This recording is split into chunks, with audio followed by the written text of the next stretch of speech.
ጸጉርሽን መንከባከብ ትፈልጊያለሽ ግን ቂቤ መቀባት አትወጂም ስለዚህ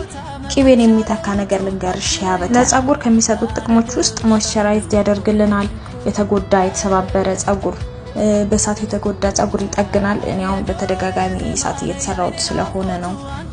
ሻበተር እየተጠቀምኩ ያለሁት ሌላው ደግሞ የጸጉር ዘላላችንን በደም ሞይስቸራይዝ ስለሚያደርገው እንዳይደርቅና መንታ እንዳይወጣ ይረዳናል ስካልፓችን ደግሞ በጣም አሪፍ ነው የደረቀ የሚያሳክክ ቆዳ ከሆነ ያለን በጣም አሪፍ ነው ያለሰልስልናል ማለት ነው ድርቀቱን ይቀንሰዋል እንዲሁም ለፊታችን ለቆዳችን ለገላችን መሆን ይችላል ናቹራል ነው ምንም አይነት አርቲፊሻል ነገር የለውም ለደረቀ ቆዳ ለተሰነጣጠቀ ባንዲ ነው የሚጠግንላችሁ ለቡግር ስትሬች ማርክ ከወጣባችሁ በጣም አሪፍ ነው ይሄ ኖባ ሻበተር ሞክሩት እኔ በጣም ተመችቶኛል ባይ